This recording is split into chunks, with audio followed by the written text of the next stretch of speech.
Yeah, developmental disabilities, again, can have all kinds of challenges impacting feeding and eating and even participating in mealtime, right? Because it is a bigger, broader, like we like to think about just eating, but sitting upright at the table or in your high chair. So certain disabilities where the children do have low muscle tone or poor ability to sit upright and maintain that can be challenging. They can get tired or they can end up kind of slouching down like this and not having a good posture during eating.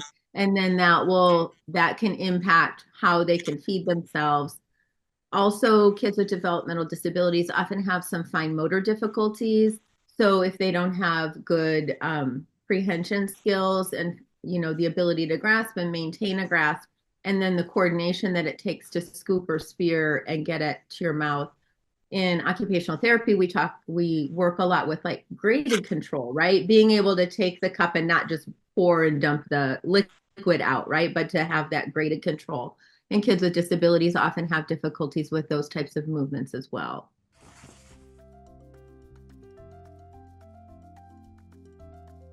Most of my clients, we get referrals from like 4 to 6 months when they're starting to do solid foods, all the way till, 5 is mostly when we get the children. Now, if the children are younger, there's also lactation consultants. So feeding's very specialized. So there's a lot of subspecialties too. But some of the symptoms that we see, again, reflux, vomiting, pocketing of food in the sides of the mouth, not being able to close their mouth when they're chewing, and they're trying to breathe and chew at the same time, gagging. And then, of course, becoming a picky eater or a problem eater, where they're starting to, we call them food jags. So sometimes they will eat only one food or only one color or only a certain type of temperature they might go for, or a certain consistency or texture. So those are some of the symptoms that we see in feeding.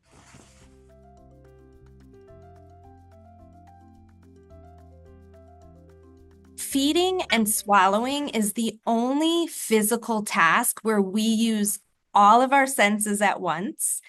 And when we swallow, we also use 26 muscles. And we use all of our organs when we're eating and swallowing. So one of the biggest goals of feeding is tolerating the different textures, tolerating temperature. Um, and so all of our 8 senses need to be organized and working together. And interoception is sensory, right? So we need to take in all of that information. So a lot of times what happens is that kids start to eat, and it depending on the relationship with the person feeding them, they may not like the touch of the food on their face because they've never experienced that before, because the person feeding them was wiping their face down, right? So one of the most important parts of feeding is playing with your food, touching your food, having food all over your body so you can feel the food. And even before that, you need to smell the food, and you need to have interaction with the food on the table before it even comes near you. So, some people think that eating is easy. We sit and we eat. That's it, right? 2 steps.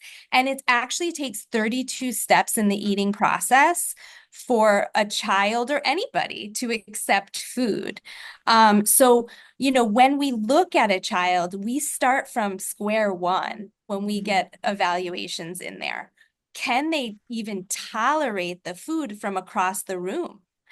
Because our sensory system, again, they might have a hypersensitive nose, or they might be hypersensitive, they don't like touch.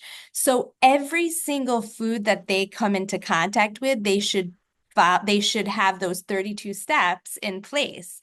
Now, if they are not to that point of biting and pulling the food, chewing it, making a bolus with the food and swallowing it, that's like the last step.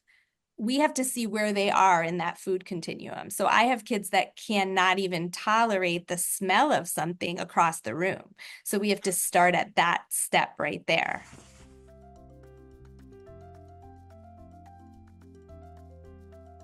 So typically, and it depends on the setting, whether sometimes it's in home, which is sometimes really nice because the child's already relaxed because they're in a comfortable environment. Sometimes it's in a clinic or in even an outpatient hospital setting. And if that's the case, when I used to work at a clinic, I would ask the family, please bring in a preferred food that they eat like any day, anytime, anywhere. If they're very particular about their utensils or their bowls, like sometimes the kids on the autism spectrum are very particular on what they will eat out of or drink out of. Please bring those. And then typically for occupational therapy, we would look at the motor control and let the kids warm up and see how their body's moving, how they're interacting with different things. But then we would do kind of like a snack, I would tell the parents, and look at how they're scooping or how they're taking the food from the spoon or the fork or how their control is. Can they coordinate to swallow liquids? The evaluation or assessment is tailored towards what we've been told the primary problems might be. Is it sensory or is it, let's say they have cerebral palsy and there's some motor control. So it really, the way the assessment goes is really generated by what the kid looks like, not physically looks like, but like what deficits are where their challenges are.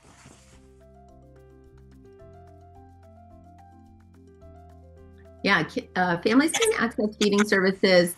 You can go a couple realms. If you're 0 to 3, you can go through here in California through Regional Center, which is a state program for early intervention, and ask for an assessment. And then the therapy often will be in home because it's early intervention. But sometimes, if there is not a feeding therapist available to service the family in home, the Regional Center will help them find a clinic, right, where somebody is available. I will say you can also go through, if you have private insurance, you can go through your pediatrician and ask for a referral. And usually when it's through private insurance, you can go occupational therapy or speech therapy. Depends on sometimes the physician's bias. It depends on what the parent's asking for. And like we mentioned earlier, the important thing is to have a therapist that their background and skills match where your child's deficits are. And so you can go that route. And then there are private pay. So therapists that have private practice, but they may or may not take insurance. Some private therapists come to home, some have their own clinic space, versus a bigger clinic. So yeah, it's important to ask around or ask the therapist you're referred to what their background is. I think for caregivers, that's important.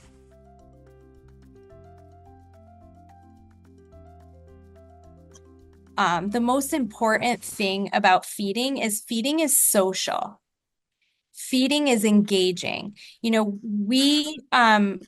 Any culture in the world, we eat together.